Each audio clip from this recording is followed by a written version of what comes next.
there was one person in your team, you said, who told you, I don't want to work for a woman. And that was the first day. So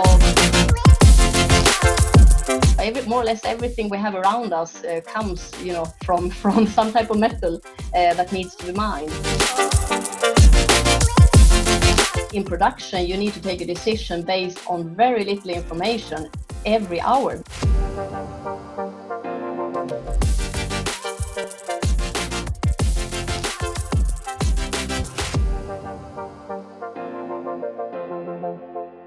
Thank you very much for joining us again to the Learning from Leaders series. Today we have the immense privilege to welcome Ms. Hedblom, the CEO and President of Epiroc.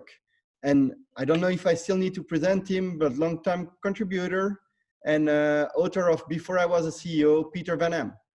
Peter, the floor is all yours. Thank you so much, Luc. And it's good to be back, of course, for our new Learning from Leaders conference. It's a very exciting conference. We have joining Helena Hedblom. She's the CEO of Epiroc. And she'll be talking to us today about many things, about her career, about her life story, all the things she learned. But of course, as many of us around the world are still in lockdown and are worried about the coronavirus, we want to start by asking a few questions, Helena, if we may, about the COVID-19 crisis and how it affects your business. But before I do ask you that first question, Helena, I think it's important that you tell us a little bit more about Epiroc, because Epiroc, of course, is a very big company. It is listed on NASDAQ, which is the technology and other listed companies index, headquarters in the United States. So it is a big company, it's an important company, and it does mining equipment. Now, most of our students, of course, don't really every day do mining. So could you tell us a little bit more about what it is that Epiroc does first? Sure. So great to meet you all. So Epiroc is one of the leading productivity provider, a manufacturer of mining and infrastructure equipment. We have equipment for surface mining, for underground mining, and for infrastructure. Very well. So I understand if you go to a mine somewhere in the world, South Africa, India, China, wherever it may be, and they're drilling a rock, they're excavating the mine, quite likely the equipment that they're using is from Epiroc. Absolutely. We have sales in 150 countries, so we are all over the place. Wow, that's really impressive. I don't think I'll ever go to 150. How many countries have you traveled to, by the way, you think, Helena? It's not 150, but I've actually been in most of the countries where we have sales, so it's quite a lot. Yeah, and of course, the last couple of months, like most of us, you've been locked down. You haven't been traveling, I assume, locked down in Sweden. Now, the situation in Sweden is quite special, isn't it? Because there is officially not a lockdown in Sweden. Where are you now, and how is your life? Is it normal? Or are you affected as well? No, I think we also in Sweden, all white collars, for example, in the company are working from home. Myself and my executive team, we have still been in the office. We need to be and lead the company also in difficult times. But we have all white collars working from home. But of course, we try to keep, our manufacturing entities as well as our distribution centers for the aftermarket up running. Yeah, Helena. Now, of course, the Corona crisis is a humanitarian crisis. It's a global health emergency. A lot of people around the world have been infected, have gotten sick, have died, and then in addition to that, it's also becoming an economic crisis. And many companies around the world have to figure out how they deal with that crisis, how they stay operational, and how they keep on making money, or at least have some revenues to keep their employees on board and the operations going.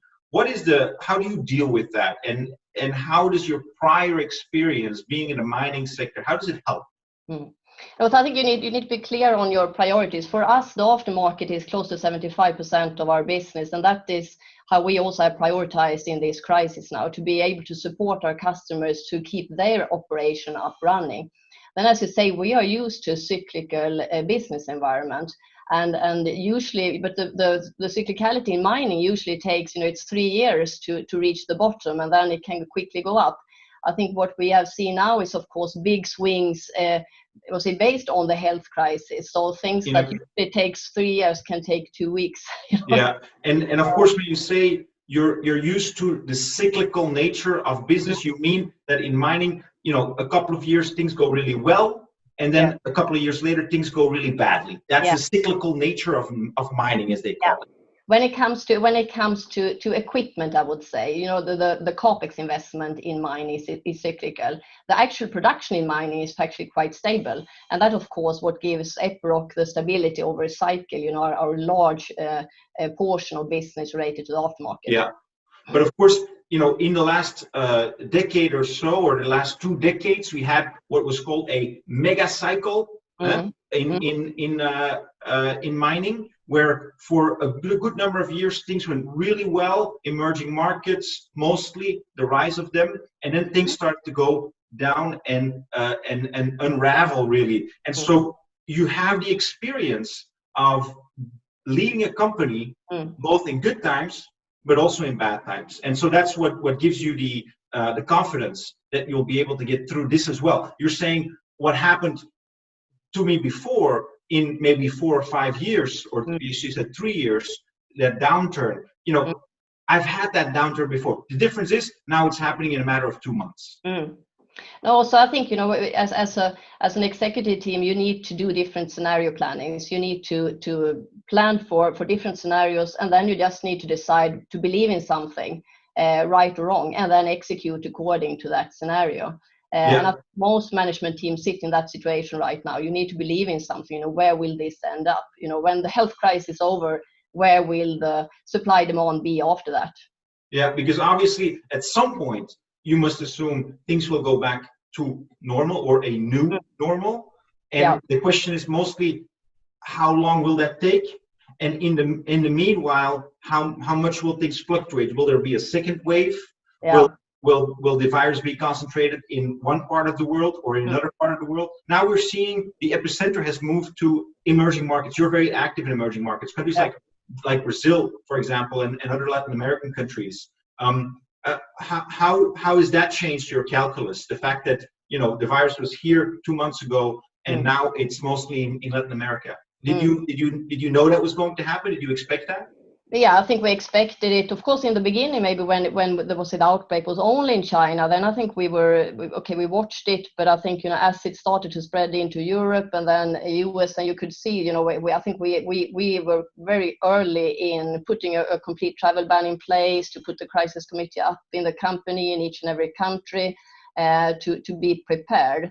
And as you say, right now it's quite tough situations. If we take Peru, for example, is still in a complete lockdown. South Africa has been in a complete lockdown. So of course we are monitoring this, and it's changing also, changing day by day, I must say. So it's not, what happens one day can be changed the day after. So it is a very, the transparency of what you have in front of you is very, it's not clear. Yeah, and I think you need to have that. I'll ask you maybe 2 final questions on the coronavirus, and then we move to your personal and your career story. I should maybe ask also if you could center the camera a little bit so we can see all of you, or at least most of you. So first of all, is Epiroc okay? Are the people that work at Epiroc, are they all fine? How is the company doing, and how are its people doing? No, so we are of course prioritizing the health of our people, and we need, since we have so much people out in the world and located at the mining sites, we need to follow the rules and the local, regulations. So the first priority is the health of our employees, and we have taken a number of measures too. But we have also, I think, like all companies, employees infected. And of course, then you need to be very, clear with quarantine rules, and you need to be, try to do everything you can to protect, of course, help the people infected to get better again, but also make sure that you don't spread the virus further. Yeah. So you took those quarantine measures, of course, where it was needed to protect your employees, to protect the well-being of society. Now, to which level of operations have you fallen back, and at which level are you now? So, for example, we saw that economic activity fell back X%, and now it's moving back up in countries like China. How's the situation for Epiroc? So if we look in general, the output in mining in April was down between 10 to 15%. So that is a supply disruption in the whole mining market globally, and it's across all commodities. So it has nothing really to do with the commodity prices. So if you look on gold, for example, which is actually up 13% in price compared to beginning of the year, is still down. So output prices can fluctuate independently almost of production levels. Yeah. And so you said it's been down about 10 to 15% in the month of April. That's generally across the sector, and then of course there are some implications for the company too. When do you expect? What's your scenario that you believe in? When do you think you'll go back to 90-95% capacity? I think what we see in May now is ease of restrictions, mobility restrictions. Borders are opening up, complete lockdowns are taken away, which is good. But I think it will take time. Before the full supply chain starts to, the wheels start to turn again. It will take time. So I think it's extremely difficult to actually tell when we will be back to the new normal, and of course depending on will there be a second wave. And you said I have to believe in a certain scenario. What's the scenario you believe in? We believe that the mining companies will be more hesitant in placing equipment order, and that there will be an impact on the actual production level. So and then of course you need to just to put a number down and then adjust the cost structure accordingly. Of course, and we'll get back to that later on in the conversation when we talk about your experience, because as you said, you've had the experience before, at least that need to adjust revenues and costs. But I want to take people now a little bit back down. You call it memory lane, at least your memory lane, back in time. So when you were probably the age of the students, we've got a lot of students with us today that I think are somewhere between 20 and 25 years old. So I want to go back to your time when you started your career, and start maybe where you're from, because I think you're from a small town in Sweden, Härnösand, if I'm correct. Is that right? Yeah, small town. Grew up in a normal middle class family. Spent my time with playing music, hanging out with friends, a lot of golfing. I did not spend a lot of time studying, to be honest. Yeah. So an everyday youth, you said I really loved music, playing music, and you weren't necessarily thinking of studying. Also, because in your family nobody had gone to college before you. No, true. So the plan was more to say maybe be a teacher in music.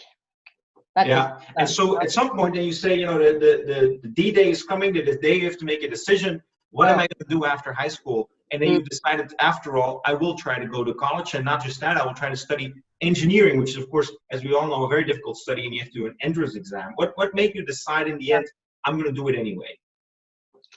Well, to be honest, I was quite, I had very vague understanding of what I wanted to become. It could have been a teacher, music, math, dentist, or engineer. So I was quite confused, to be honest. But it ended up, I managed to get into the Royal Institute of Technology in Stockholm. And of course, the first couple of months, that was quite a shock because I had not really spent a lot of time studying. So I had to step up quite a lot during my first years there at the university. I mean, it's a difficult study. I never managed to do a real engineering, so I can understand. What is it? A teacher? Is it a parent? Is it somebody that you've seen? What made you say, you know what? I'm not going to do music. I'm going to do engineering. It's a very different choice. So my father worked in the industry, during all my life, and I think I joined him many times to work, and of course, during dinners, we had a lot of debates about the company, and he was the production manager, so I really enjoyed those discussions at home. So I think that played a role in the end, that I actually decided to become an engineer and not a musician. and give it a shot. It's not easy, but you actually made it through. You became an engineer. Yeah. And then as everyone, and many of the people on the line, of course, as well, after college, then you have to make a choice. Now, what am I going to do? I'm going to do some work. And you actually chose for a rather, I think, if you've done engineering, a rather straightforward choice, which is to go and product development, work at an engineering company, and as a matter of fact, your job was to weld flax core wire. I look a little bit strangely because I don't even know what that means. So that is the consumable that you use when you're welding stainless steel.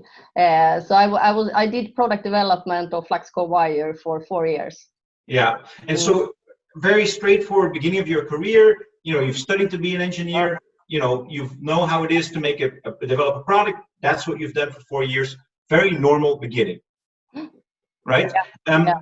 And then you said, I think it's time for a step up, or at least I'm going to give it a try. I'm going to give it a shot. That's a crucial step from being a specialist to being a manager. And it's a big shift that everyone needs to make somewhere, between around their 30 or so. Many people make that step. How did you get that first manager position?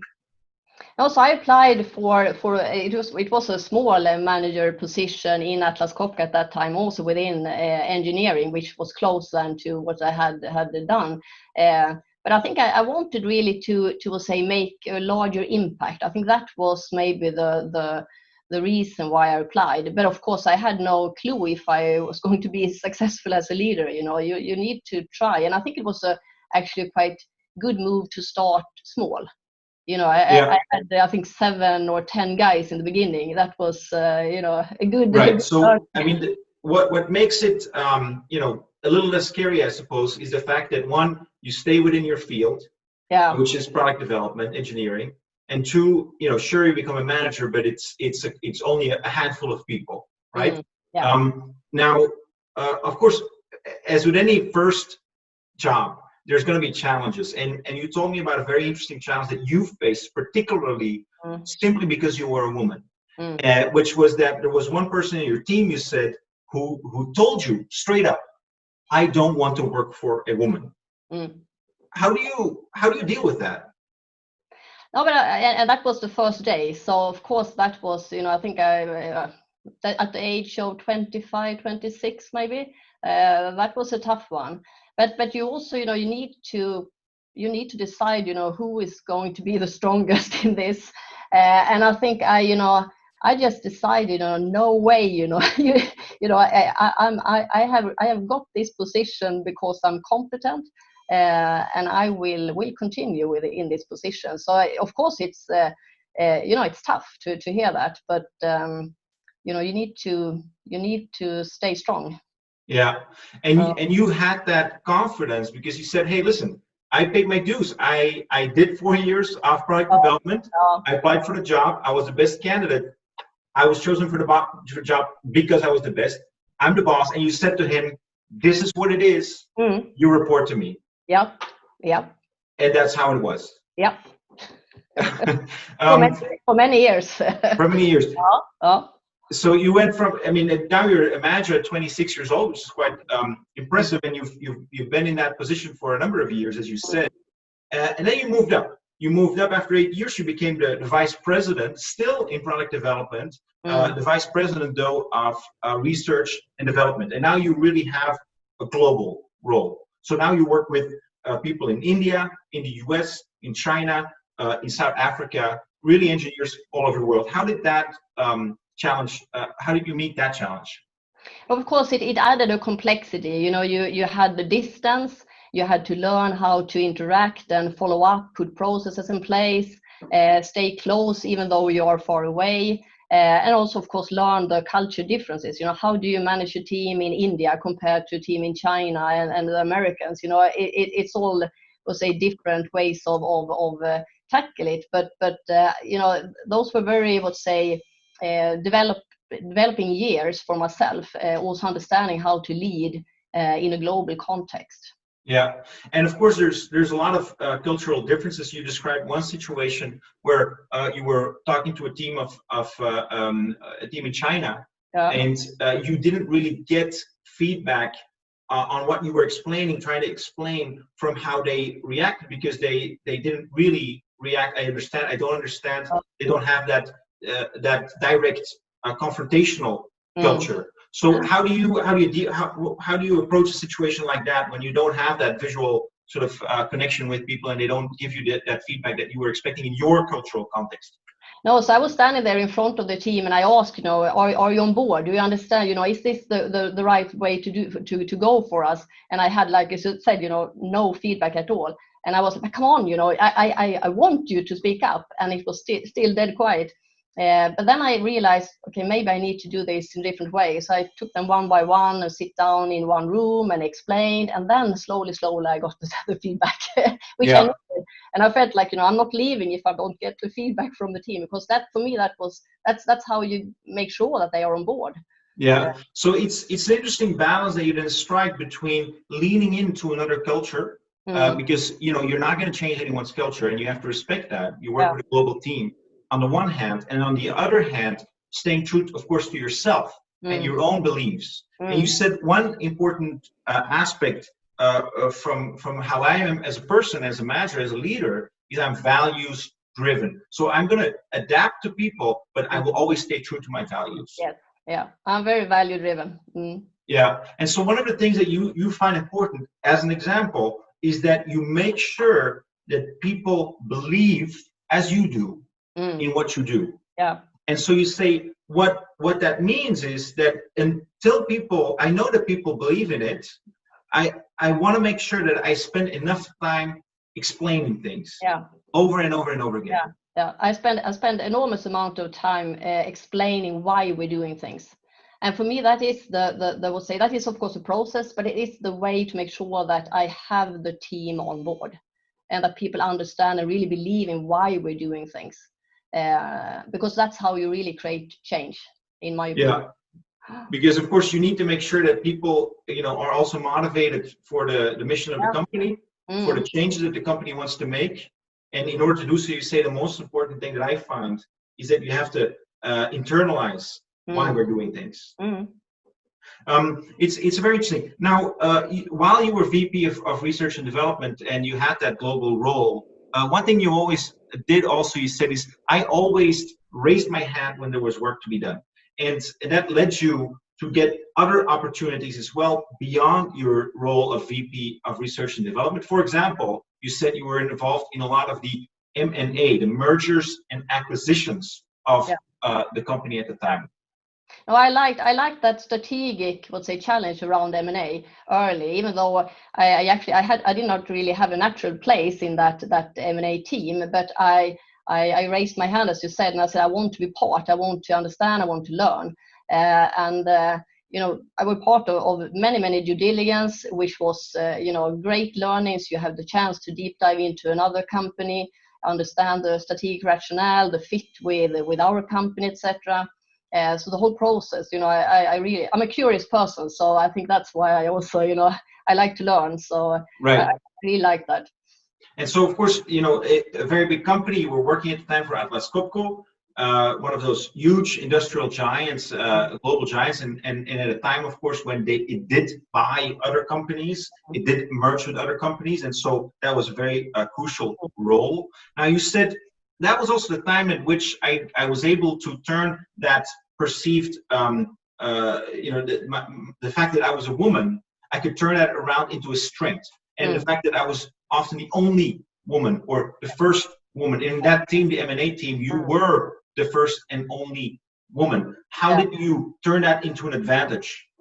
Now, many times when we were sitting around, when we had done the due diligence and it was time for a decision, and we walked around the table, and everyone was supposed to give their judgment. Should we go or not go? I was very often the only one that said no. I think I more, say, careful taking risks. I had different views, different angles to things, and of course, in many times, the team, went to, we did it anyway, of course, because the rest of the team wanted it to do it, and I was the only one saying no. But I think my manager at that time, he really saw that I was questioning things, and I came with a different perspective, and I think that helped me to get the positions I got afterwards. Yeah, and so the objective fact is you're different. Yes. Right? and subjective also, but objective, certainly you stand out because you're the only woman in that team. And you say, that's the fact, but it doesn't mean because I'm the only one or I'm different that I'm not valuable. As a matter of fact, it's the other way around. And I choose to interpret it that way, namely the fact that because I'm a woman and I'm the only woman, that makes me, that's my special strength. Yep. How does that, now we know that of course in some companies you can imagine that, you're in a consumer goods company, it's very easy to see, you have to understand the taste of the consumer, and for that reason you need to know the consumer, and for example it's good to have a diverse team. How does that play out in mining? I mean, like, how is it an advantage to be a woman in mining? Of course, the mining industry has been very male dominated for many years, but it is turning. If I go back 20 years ago, it was very few women in the industry. If I look now, I think all mining houses, all mining equipment manufacturers, everyone understand the benefit of inclusion and diversity. So there is a big push now, and I think the technology shifts that we are in the middle of, with automation, electrification, and digitalization, I think it can attract different people today than maybe 20, 30 years ago when mining was still dark and dangerous. Today it's high tech. We are putting 5G underground, and we are running fully autonomous machines. Right. And of course, exciting stuff. And I think it attracts, a broader and more diverse workforce. Yeah, I mean that's the case, of course. For example, you see that in manufacturing too, as things automate, the physical job, the blue-collar job, very often becomes less exclusive, so to speak. Yeah, it doesn't depend so much on physical strength anymore, and it enables other people to join into the business. But in terms of when you decide to do a merger and acquisition, in a mining company, how does it? I mean, do you remember, for example, one situation in which you really were the only one who had a different perspective, and say that really is a good example? Yeah. No, but still, even if you say, I have one view and the rest of the team have a different view. When you leave as a team, and then you're on board. So you can have your own opinion, of course, in the closed room. But when you leave as the management team, and then you stand behind the decision. So then, of course, I need to argue for as part of the team, and not as myself as individual. So I think that is always the balance, But I think the important thing is the debate, and I think here I have always lifted, the difficult discussions on the table. I have always wanted us to reflect and learn, even when we do mistakes, what can we learn from this mistake? And I think over the years, I think I've been, sometimes quite a pain, to be honest, in some of the management teams, because I brought up all these painful, topics, and wanted really to debate them. Because that's something that you hear, of course, is that the more male style, and maybe that translates in mergers and acquisitions. There's a strong belief, yes, we're right, we're going to make this a success, euphoria, and then you're the critical voice that says, well, hold on, have you thought about this? Have you thought about that? And that's perhaps where it sort of plays out. Yeah, you're the party killer.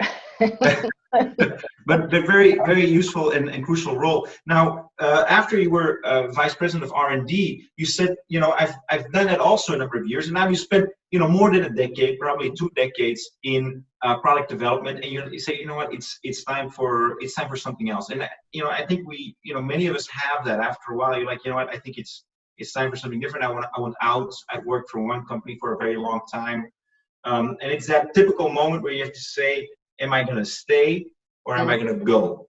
How was that for you? That moment where you had to decide, I'm kind of tired of this. I think I want to go. What was that like? Yeah, so I looked at other positions within engineering, at other companies at that time. But then. And that was, of course, a safe thing to do, do exactly the same thing at another company.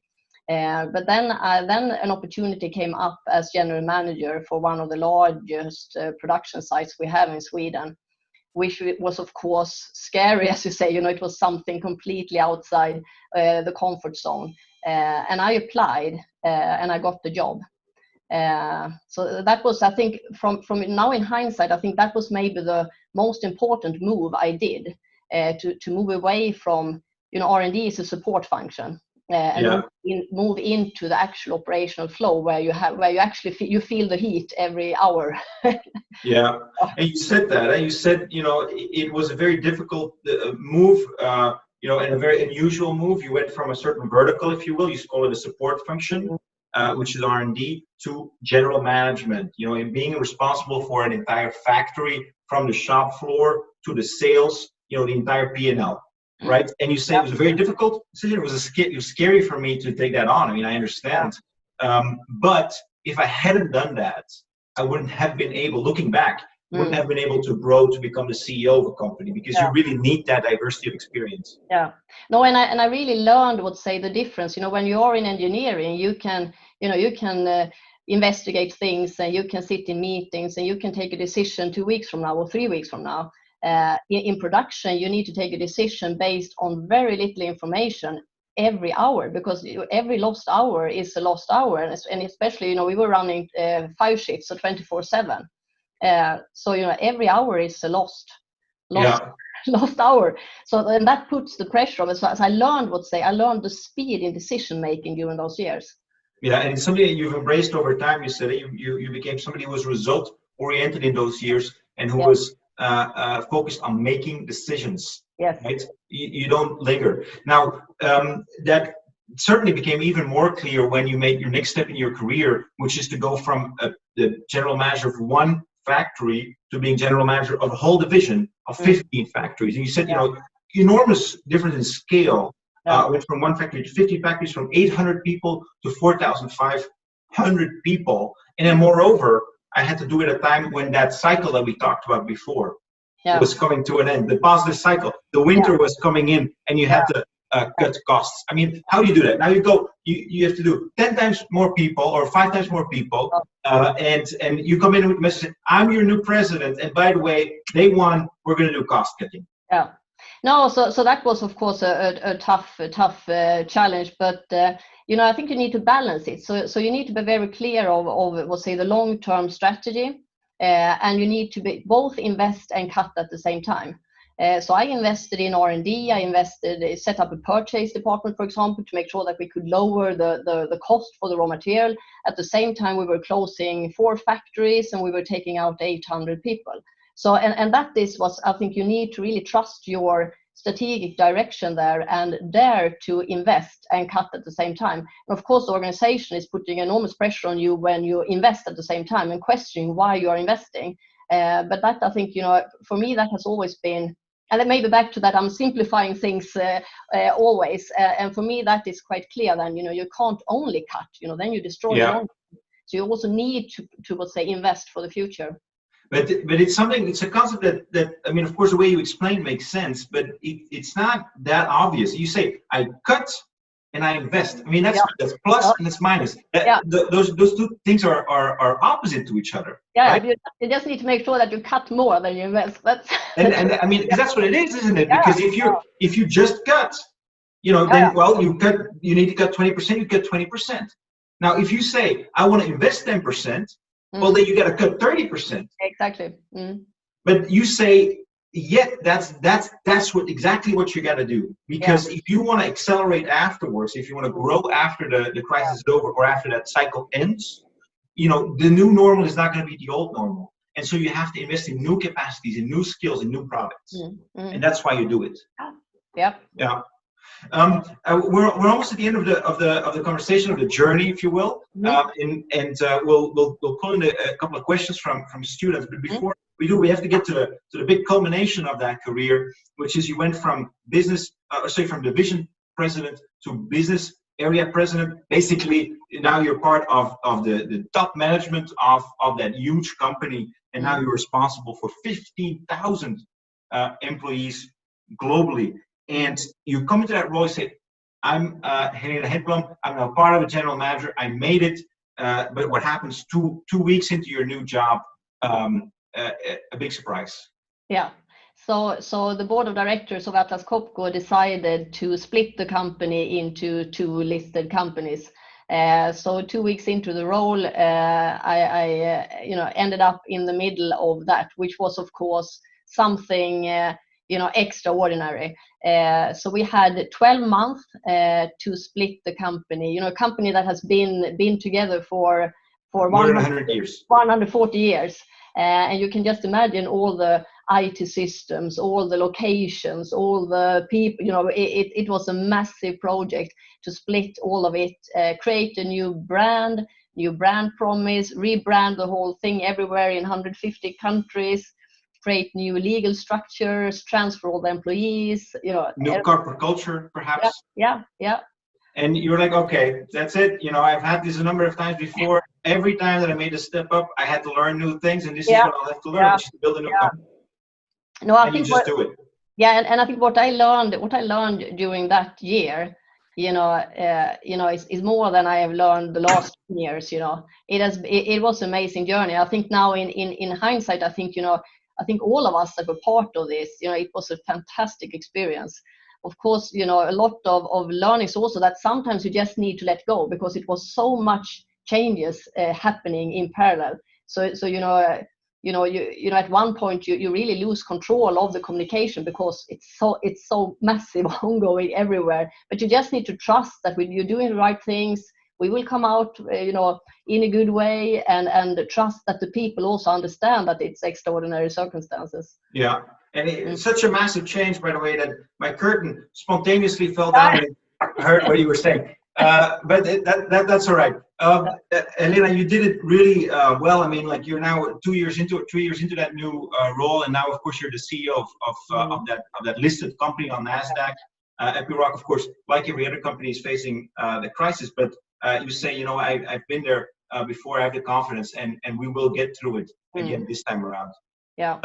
Thank you for that testimony of your career. I mean, like we've gone all the way from you being in a small town in Sweden playing the piano, to being the CEO of a major company. It was an amazing journey. But you've inspired some people that are attending, and I want to maybe turn to them now and allow them to ask some questions. And I want to maybe turn first to Oliver Okello, who's actually here in Geneva. I'm in Geneva too, and who had a question for you about specifically what it meant to be a woman in business and a leader. Okay, Oliver, why don't you go ahead? And I think we're just going to unmute you. Just 1 second before there we go. Go ahead. Hi, my name is Oliver Okello. I'm a DBA student in Geneva campus, Switzerland.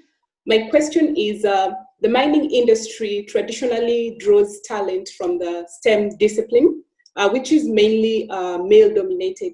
What is your organization's strategy to promote diversity and encourage more women representation? Thank you. Thank you. So diversity and inclusion is extremely high up on the agenda. As I said, maybe 20 years ago in the mining industry, that was not the case, but surely that is the case right now. As Epiroc, we have set ambitious goals now for 2030 to double the number of women in operational roles. And of course, this is a lot about supporting and growing the women we have in the organization. So we are running every year a female mentorship program, for example, where young women in the organization, they are getting mentored by executive and senior managers, and that has been very, very appreciated.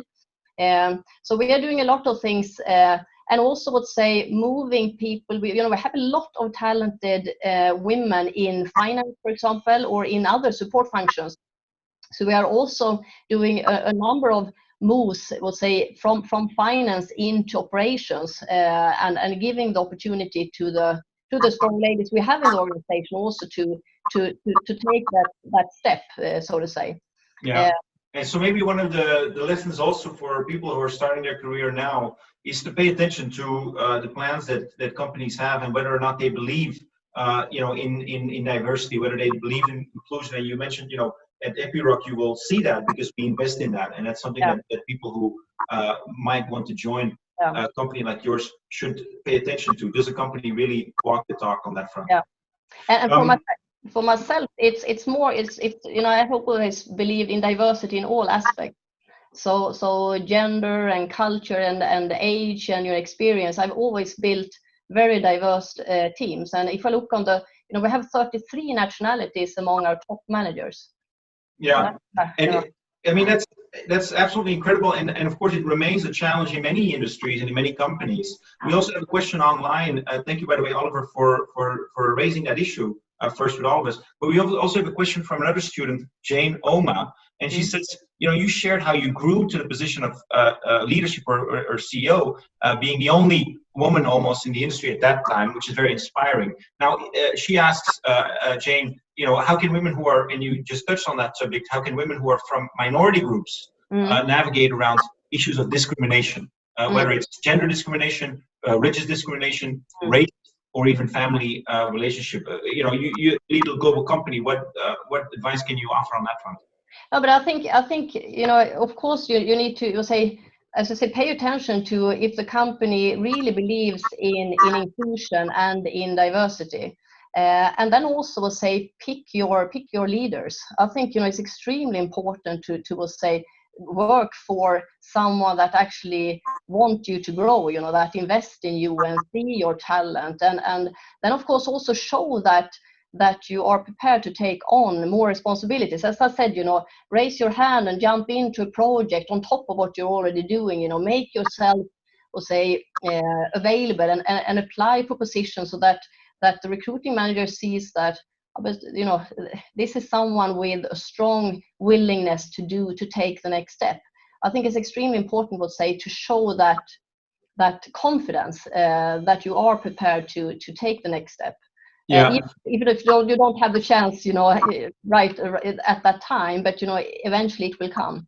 Yeah. Now, of course, one of the issues may be that that you may turn out to be working for a manager who's racist or who's sexist.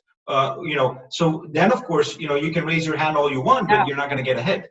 Or then pick another manager, I would say. Yeah, I mean, but that's it. I mean, you will never get. You need the support by your superior. You need healthy leadership in a company. So I would also look into. I'm a strong believer in healthy leadership. I focused all my years in leadership. Really, I'm a people person. I strongly believe that companies with strong leadership culture, that's a healthy work environment, and then you don't end up in situations like you describe. So watch out, because there are places where it's not allowed to work to do like that. So also be picky in picking what company you want to work for. It's almost like you say, before you start work for a company, as you do the applications, remember, it's not just you interviewing for the job, it's also the company, interviewing to earn that you get to work for them. Sure. So I think the company values must be, the same as your own values. For me, that has been, I think that's the reason why I spent, more than 20 years in the same company. Yeah. So that's one way that we can learn from you, and we should look also at the company that we decide to work for. I want to turn perhaps to Jennifer now, Jennifer Kundig, who's in Zurich. Jennifer, you had a question about the type of leadership or the type of leader that Helena is, I think. Hello, so hello, Ms. Hedblom. Very nice to meet you virtually. I actually kind of got a feeling what kind of leader you are, and I think it's very inspiring. But I would like to ask you if you think your technical or engineering background helped you in being a leader, as in understanding better the problems and the industry, and what do you think of leaders with no technical background? So I think in the beginning, of course, when I was leading engineers, then of course it was, you have to be an engineer more or less to lead engineers. So I think maybe during the first 10 years, it was an advantage to be an engineer because you need to recruit, that type of competence, and you need to understand, if you have the right competence or not, for example, in the team. But when I moved over to production, then I would say at that point, which was quite a long time ago now, then it's not really about being the technical skills any longer. Then it was, I think I got that position only because I had my leadership capabilities. So since then I would say it's only about leadership, and more, of course, let's say, strategic capabilities. It becomes more and more strategy the higher up you come, and of course that you need to be brutal in execution. Thank you, Helena, for that. And you talk about the type of leader that you are, and we get follow-up questions, by the way, from Jane. She loved your response, and she said, how can we teach more leaders to think the way you think? You know what I mean? Like, I mean, of course, you've done it through experience. You've gone up through the ranks. You've seen what worked, what didn't work. You had that guy that worked for you, and he said, "I don't want to work for women." And you said, "You know what? The best response, I think, is to lead with confidence." But how can we teach other leaders to think like you, and how can we learn to think like you? But I think it also has to do with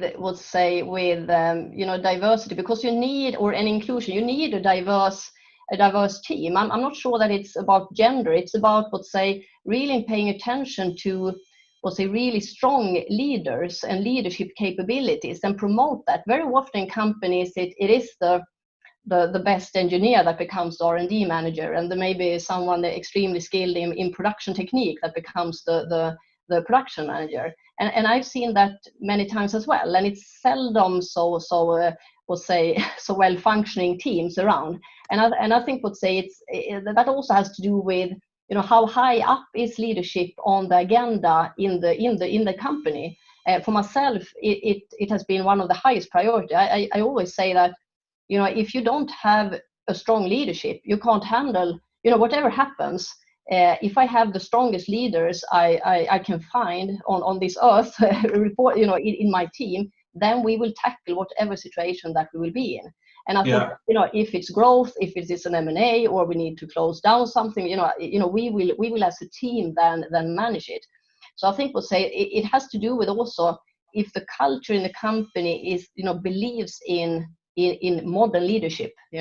Yeah. Now, of course, you need good leaders, but the good leaders need to make good decisions. And one of the people who's on the line also asked that question. If you look back at the decision that you've had to make as a leader, what would you say is the most challenging decision that you've had to make as a CEO or as a leader? I think every time I've been standing in front of employees and closing down a factory, for example. I've done that many times, and that is painful, really painful, because it's people that have been giving their life to the company, and still you need to take that decision, but that's the toughest part, I would say. How does it? You said you're very value driven. When you have to, you say when you lay off people who've given their life, you say, to the company. How does that reflect the fact that you're values driven? If nevertheless you go ahead and you put people on the street that have been working their entire life, does that mean that you give them a good severance package? Does it mean you give them a lot of appreciation, respect? I mean, how do you reflect that your values driven in a moment like that? No, but I think when you are in the middle of that, you need really to show respect, and you need also to clearly that they can see that it is painful for you. I think it's also, if you're honest and they can see that this is painful, if I could have, taken another decision, I would have taken it. But then, of course, you need to, take care of the people in the best way you can, as you say, with severance package, etc., and try to help them to find another position. Yeah.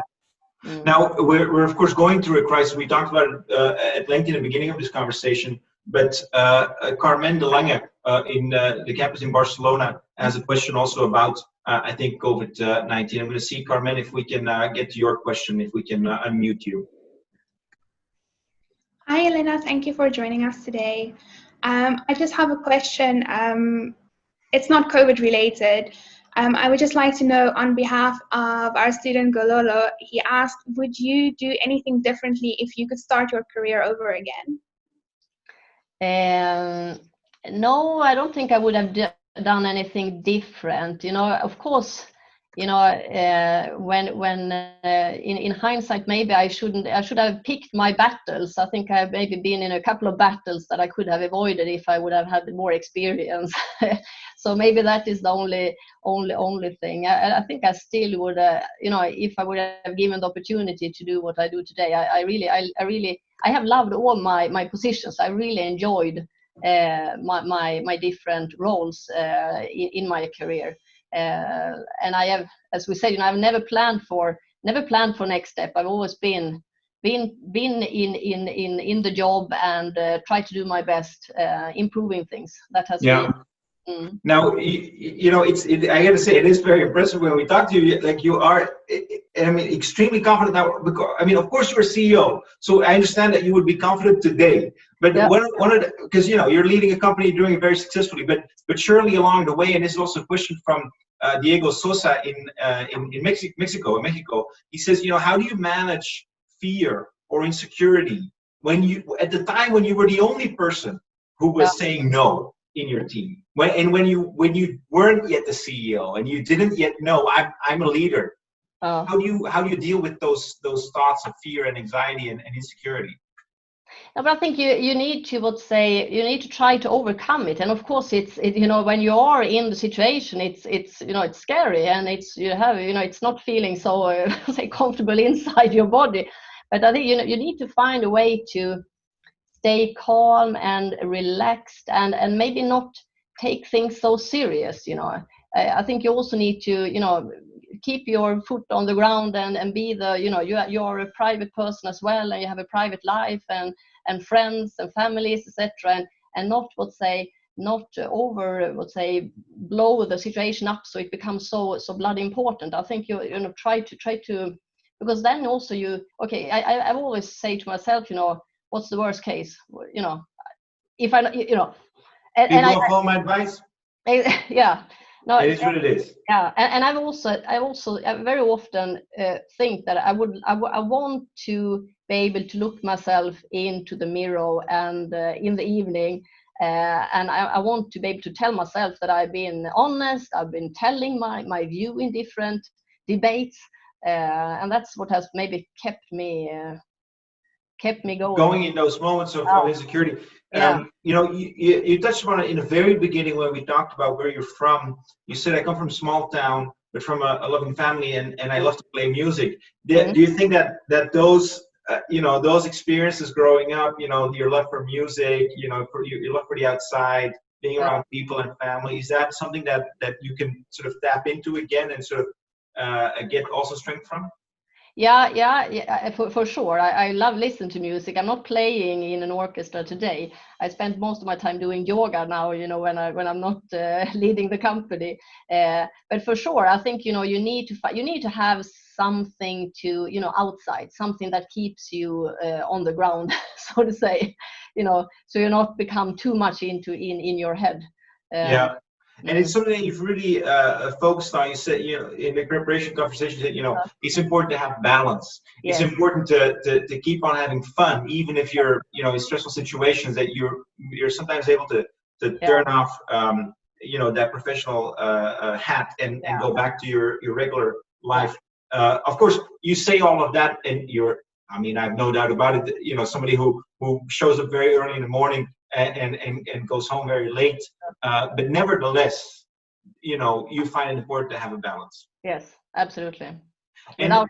Without that, it's not possible. I would say that to have a role like I have today, I do yoga every night now. So that's, of course, you need to plan and be able to say you need to prioritize your own health at the same time. Otherwise, and that's for you. That's the moment. The yoga is, the 45 minutes of yoga or hour. You empty your head. Yeah. You're focused on your body, on yourself, and not the worries outside and the company and all of those things. Now, of course, you are leading as we discussed a major company in mining.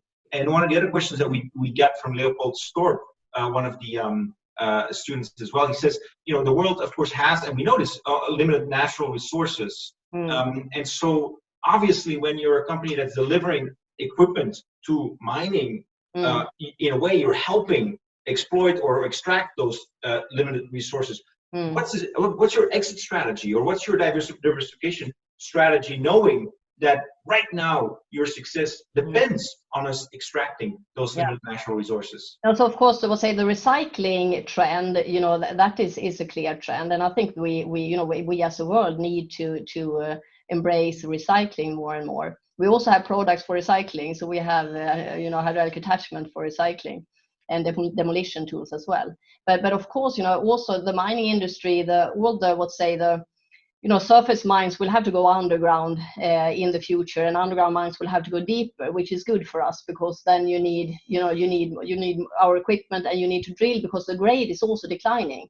So if the world will want to continue with the growth we have, with everything, more or less everything we have around us comes from some type of metal that needs to be mined. So I think, but I think our view of doing this is, of course, that historically the mining industry has not maybe been the most sustainable industry, but we have really taken a pride in being part of transforming the mining industry into sustainable industry. So we are right now developing battery electrical equipment, for example, for our full underground fleet, which is massive, 42-ton trucks, fully electrical. Which I think will really help our customers on their journey also towards a more sustainable business. Yeah. Now imagine that we do go to that, let's say the cyclical economy, or the circular economy rather, and indeed we get most of our natural resources not from the mines, but we get them from reuse. We get them from the landfall areas. That of course would be a sea change for a company that's used to building huge machinery to drill down and excavate into a mine. Would you be ready for that transformation if it were to occur in your tenure as CEO? I mean, like, what do you make? And then these tiny little machines that go into a belt and look for some resources in a landfall, or what? Yeah, but I think if you look at, we'll say, 20-40 years perspective, mining will still be there at a large scale, so recycling will not be, the solution for everything. It will be a solution for part of the solution, but it will not be the solution for everything. But then of course it's all about also picking what commodities you want to be in. For example, if we take the copper commodity, copper is needed for the transformation into electrical vehicles. So without more copper mines, then we can't transition. We can't go away from diesel engines. In all the car industries. So it's all tied together in a way. Yeah. We're almost sadly at the end of our conversation, but I do want to end with one question, which I think is quite important. It's from Gideon Eromosele Aigbe, and he asks, you've talked about when you were young and when you didn't really have a clear view of, I'm going to study this or I'm going to work there, basically on your future career. So what advice can you now give undergraduates or graduates like the people in our audience who are still unclear about their choice of career? How should we decide to pursue a career? I think pick an education where you have a lot of opportunities. Where you're not too narrow in your possibilities, because I think it is difficult when you're young to really understand also what opportunities you have. So pick.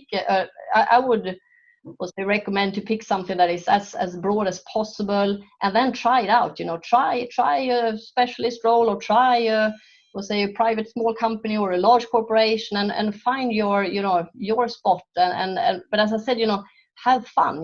Pick a company that shares your values, and have fun. And of course, if it doesn't work out, if you're not having fun, dare to change. Exactly, dare to change. It's not end of the world, No, and we have a long career. You've had a long career. The people that are in this call will have an even longer career.